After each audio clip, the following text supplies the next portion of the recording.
नहीं हुआ है, क्या 2024 तक होगा? जब एनटीपीसी में 20 गुना रिजल्ट कहा गया है तो 11 गुना क्यों दिया गया? एक ही विद्यार्थी का रिजल्ट 5 पोस्ट के लिए क्यों भरा गया? और तीसरा और आखिरी सवाल, 12वीं के पद के लिए 12वीं के बच्चों के साथ ग्रेजुएशन के बच्चों को उठाया गया, क्या दोनों का स्तर समान है? और नॉर्मलाइजेशन में 15-20 नंबर किस प्रक्रिया के तहत बढ़ाया घटाया जाता है? अगर आप छात्रों के सवाल जवाब दें सर, शायद उन्हें फायदा हो।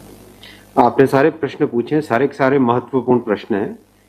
मैं इन सारे प्रश्नों को एक एक करके लेता हूं। सबसे पहले लेवल 1 में 2 स्टेज एग्जाम क्यों?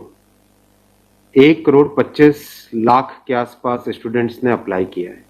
इतनी बड़ी संख्या में देश भर में अगर रिक्रूटमेंट करना है तो आपको एक लेवल के एग्जाम से, सिंगल एग्जाम से करना बहुत मुश्किल है। फिर भी हम इसको री एग्जामिन करेंगे।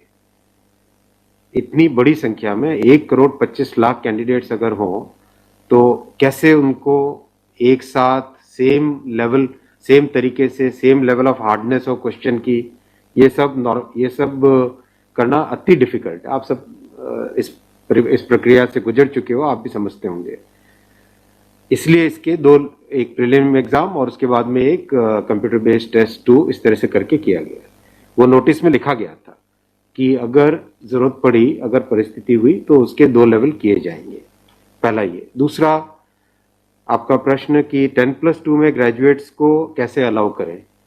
देखिए, किसी भी एग्जाम में मिनिमम क्वालिफिकेशन का स्टैंडर्ड होता है, मैक्सिमम क्वालिफिकेशन का नहीं होता है कभी भी। ये कानूनन कॉन्स्टिट्यूशनल व्यवस्था में हम लोग काम कर रहे हैं। कॉन्स्टिट्यूशनल व्यवस्था के हिसाब से हम मिनिमम प्रिस्क्राइब कर सकते हैं, मैक्सिमम प्रिस्क्राइब नहीं कर सकते।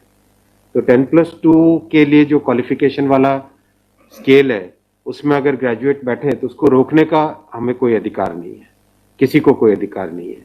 अगर कोई नया इसके बारे में कोई नया न्यायपालिका की तरफ से कोई चीज आती तो अलग बात है, लेकिन हमारे पास कोई अधिकार नहीं है इसका। दूसरा विषय था ये। तीसरा विषय आपने रखा समय का। देखिए, शुरू में इसके लिए जो इस एग्जाम को कंडक्ट करने के लिए एप्लीकेशंस आई, दोनों के दोनों एग्जाम्स में 1 करोड़ से ज्यादा एप्लीकेशंस आई। 1 करोड़ से एप्लीकेशन ज्यादा आई तो जो एग्जामिनेशन कंडक्ट करने के लिए एजेंसी हमको हायर करनी थी, उसको हायर करने में टाइम लगा, 6 महीने से ज्यादा लगा। नेचुरली इतनी बड़ी संख्या में अगर एग्जाम करना है देश में तो अपने आप में वो एक बहुत बड़ा challenge. It's a Himalayan task, it's a huge task, it's a very very big challenging task. तो एजेंसी को सेलेक्ट किया गया। सेलेक्ट करते करते कोरोना आ गया। कोरोना के फेज में देरी हुई, लेकिन फिर भी डिस्पाइट कोरोना तुरंत दिसंबर 2020 में एग्जाम की प्रोसेस चालू हुई। एग्जाम की प्रोसेस चालू हुई और despite second wave of corona फिर भी एग्जाम किया गया with all the precautions, all the safety things करके इसको लाए। जो दूसरा वाला ग्रुप बी का एग्जाम है उसमें कैट में चले गए थे बच्चे, क्योंकि करीब 5 लाख के आसपास एप्लीकेशंस ऐसी थी जिसमें फोटोग्राफ प्रॉपरली मैच नहीं हो रहा था। तो नेचुरली अगर एप्लीकेशन में फोटोग्राफ मैच नहीं हो तो उसको आप एग्जाम में कैसे लोगे, तो वो विषय आया था। तो उस विषय के कारण लोग कैट में गए थे। एडमिनिस्ट्रेटिव ट्रिब्यूनल ने जैसे ही उसका समाधान किया, फैसला किया, उसके फैसले के तुरंत बाद में हम लोगों ने एग्जाम के प्रोसेस को आगे किया, कोई उसमें देरी नहीं की।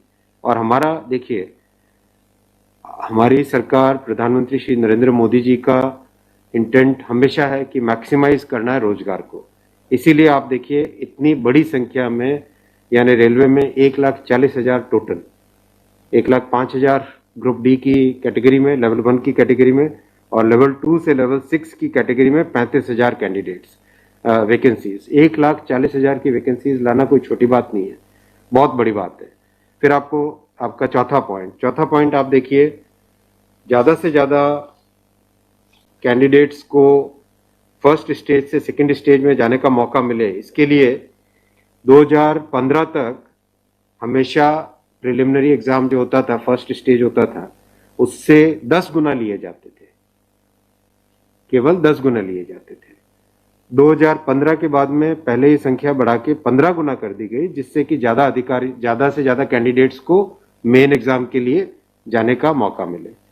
और 2019 में इस संख्या को 20 गुना किया गया ताकि ज्यादा से ज्यादा लोगों को अवसर मिले।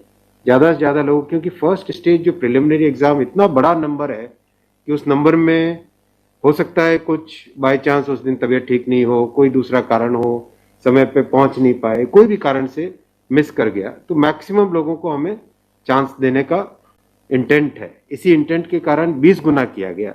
जो 10 गुना था 2015 से पहले, उसको 20 गुना किया गया 2019 में।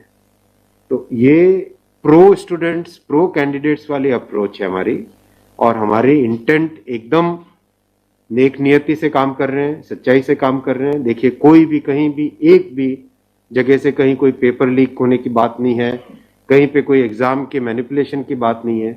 जो आज सिर्फ मुद्दा है, मुद्दा सिर्फ इतना है कि शॉर्टलिस्ट कैंडिडेट्स कितने किए जाएं, यही मुद्दा है। इस मुद्दे को सॉल्व करेंगे, इसको भी हम बहुत सेंसिटिवली सॉल्व करेंगे। हमारे लिए छात्र हमारे साथी हैं, हमारे भाई हैं, हमारी बहनें हैं जो एग्जाम दे रहे हैं, तो हमारे लिए बहुत इंपॉर्टेंट है, हम इसको बहुत सेंसिटिवली हैंडल एक करेंगे। तस्वीर और दिखाई पड़ी, बच्चों पर लाठीचार्ज। कल रात को आपने देखा, अगर तस्वीरें दिखाई हो, हॉस्टल में घुस मैं आपको इतना बताना चाहूंगा कि जो लोग किसी भी अपनी खुद की संपत्ति को अगर जलाते हैं, खुद की संपत्ति पे अगर अटैक करते हैं, उसको डिस्ट्रॉय करने की कोशिश करते हैं, तो उसमें जो प्रक्रिया पुलिस की होती है वो होनी, अगर हुई है, मेरी बात आप इसमें स्पष्ट रखिए कि मैं छात्रों को कह रहा हूं कि आपकी संपत्ति है, आप अपनी संपत्ति को जलाने के लिए क्यों बाहर निकले। और हम आपकी बात को शुरू से सुन रहे हैं। जिस दिन आपने पहले ये पॉइंट रखा, उसी दिन हमने तुरंत इसका, जैसे ही दूसरे दिन ही मेरे नज़र में आ गई थी बात ये, और दूसरे दिन मैंने तुरंत सारा ये टेबल मंगवाया कि आप मुझे एग्जैक्ट बताओ हर एक लेवल पे क्या वैकेंसी है, और हर एक लेवल पे एग्जैक्ट, जैसे लेवल 2 पे 5663, उसकी जगह 1,13,000, कितने गुने? 20 गुने। लेवल 3 पे 4,940, उसके अगेंस्ट कितने शॉर्टलिस्टेड? 98,833, 20 गुने। तो जो नोटिस के अंदर प्रक्रिया एग्जैक्टली उसके हिसाब से किया है, हर एक पे, level 2, level 3, level 4, level 5, level 6, हर एक पे एग्जैक्टली 20 टाइम्स किया गया है। इश्यू वो नहीं, इश्यू डुप्लीकेट नहीं, इश्यू यूनिक वाली बात आ गई। अब वो मुद्दा उनका है, क्योंकि इसलिए मुद्दा आ रहा है कि जिन लोगों ने तैयारी कर ली है उनको लगता है कि हमें एक बार और चांस मिल जाए, इसीलिए हम इसको बहुत सेंसिटिवली हैंडल करेंगे।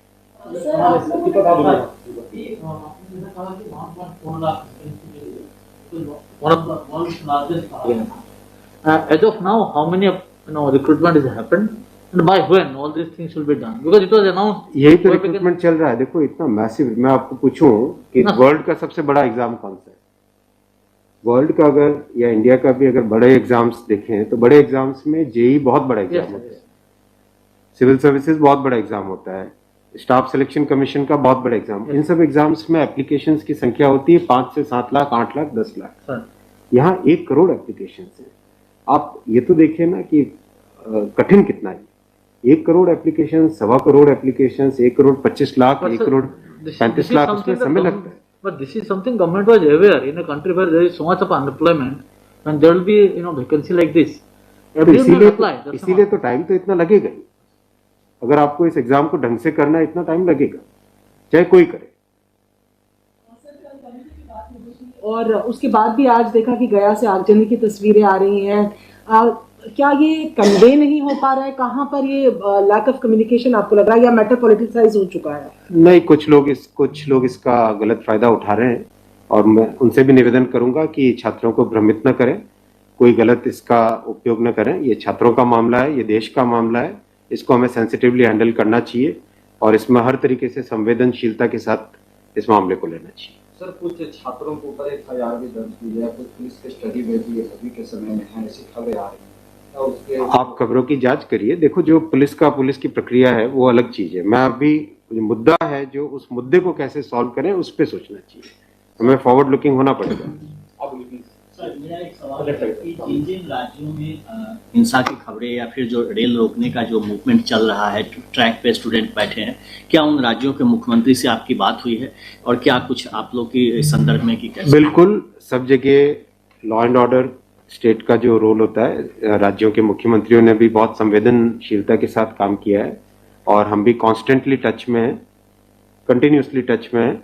और जो आज कमेटी की बात भी सबके पास जा चुकी है ऑलरेडी, और मेरे ख्याल से ज़्यादातर जगह से स्टूडेंट्स ने इस विषय को स्वीकार भी किया है। और मैं अभी भी रिक्वेस्ट करूंगा एक बार फिर सारे स्टूडेंट बंधुओं को, छात्रों को, कैंडिडेट्स को कि आप प्लीज़ अपनी ग्रीवेंसेस को, अपने पॉइंट को, अपने कंसर्न को, अपने विषय को, अपने मुद्दे को फॉर्मली रखिए। हम इसको एकदम संवेदनशीलता के साथ टैकल करेंगे।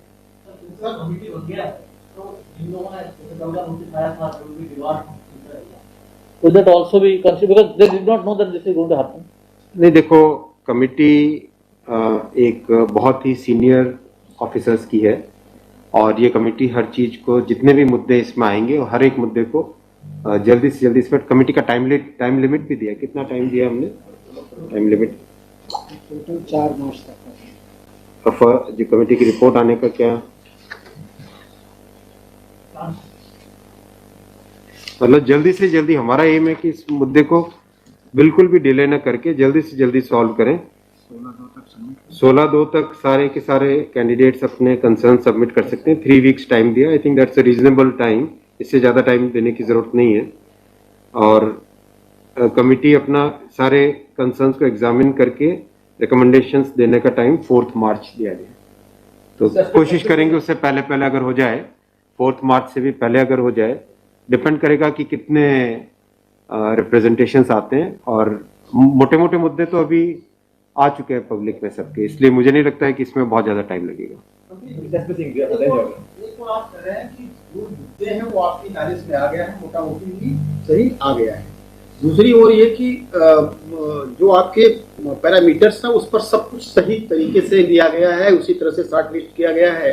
फिर इसमें प्रॉब्लम, फिर उसमें कमेटी आपको रिपोर्ट क्या करेगी और करेंगे क्या? इसका मतलब अगर चेंज करते हैं कुछ तो दूसरे एक बड़ा पक्ष और भी तो विरोध करेगा।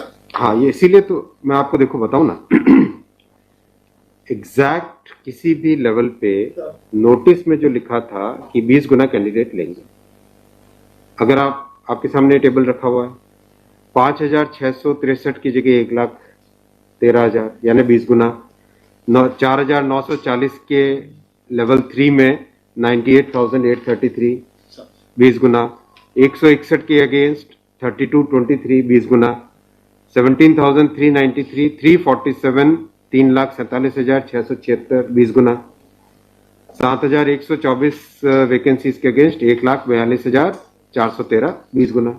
एग्जैक्ट 20 गुना है हर एक लेवल का। अब स्टूडेंट्स क्या कह रहे हैं कि जिन कैंडिडेट्स ने एक से ज्यादा लेवल में क्वालिफाई कर दिया है, राइट जी, उसके कारण सपोज मान लीजिए लेवल 3 में जो लेवल 5 का कैंडिडेट है वो भी क्वालिफाई हो गया है जी, तो वो लेवल 3 में कोई एक कैंडिडेट को जो क्वालिफाई नहीं हुआ है, उसे लगता है कि अगर उसको यूनिक के हिसाब से काउंट करते तो शायद उसको भी एक मौका मिल जाता मेन एग्जाम देने का। बराबर है, ये मुद्दा है, मुद्दा ही है। अब जो नोटिस इनवाइटिंग एग्जाम है, एग्जाम का जो नोटिफिकेशन होता है उसकी एक सैंक्टिटी है, वो कोर्ट का मैटर है, वो लीगल मैटर हो जाता है। एग्जैक्टली उसके हिसाब से किया गया एग्जाम का, एग्जाम को उसी हिसाब से कंडक्ट किया गया, उसी हिसाब से शॉर्टलिस्टिंग की गई। अब जब ये मुद्दा आया है तो इस मुद्दे को सॉल्व करने के लिए कोई ना कोई तो तरीका निकालना पड़ेगा, राइट? तो आपका जो प्रश्न है, आपका प्रश्न वैलिड है कि क्यों है। आपके सामने डेटा सामने रखे हुए हैं, डेटा आप सबके सामने है, बिल्कुल एग्जैक्ट डेटा है कोई, और ये डेटा हमने पहले दिन ही दे दिया था। जो टर्म कंडीशंस ऑलरेडी जब पब्लिसाइज किया जाता है, कोई पोस्ट होती है तो उसके लिए टर्म कंडीशंस ऑलरेडी पहले से घोषित होता है, उसके आधार पर ही ये सब कुछ किया गया होगा। हाँ बिल्कुल। फिर एक कमेटी, या आपको कुछ रास्ता आप नहीं दिख रहा है क्या? ये जो कमेटी रिपोर्ट देगी क्या उसके अगेंस्ट देगी जो आपके टर्म कंडीशंस पहले वाले थे? बात वही है ना कि आपकी बात, तो फिर लोग कोर्ट जाएंगे। हाँ, बात वही होगा जो नहीं, अपने को तरीका ऐसा सॉल्व करना पड़ेगा, कोई तो ऐसा तरीका निकालना पड़ेगा जिससे कि जो लोग शॉर्टलिस्ट हुए हैं उनका भी करियर इफेक्ट ना हो, उनके प्रोस्पेक्ट्स भी कमजोर ना हो, और जो लोगों की ग्रीवेंस है उस ग्रीवेंस को तो एड्रेस करना पड़ेगा ना। छात्रों का मुद्दा है और लोगों ने अगर ग्रीवेंस रेज की है तो हमारी ड्यूटी है कि उसको हमें एड्रेस तो करना पड़ेगा ना। लेकिन आप देख रहे हैं आपके सामने ये टेबल है, एग्जैक्ट हर एक लेवल पे 20 टाइम्स है एग्जैक्ट। ये आप टेबल आप सब लोग देख लीजिए। और ये हमने जैसे ही शॉर्टलिस्टिंग हुई, कुछ लोगों ने मुद्दा उठाया, तुरंत आरआरबीज ने, मैंने आरआरबीज को क्लियर बोला था कि ये एग्जाम हमारी तरफ से एकदम ट्रांसपेरेंटली होना चाहिए और हर जगह एग्जैक्ट ये सब नंबर्स रखे गए। एक सवाल अगर आपके धन्यवाद। ठीक है। Thank you so much.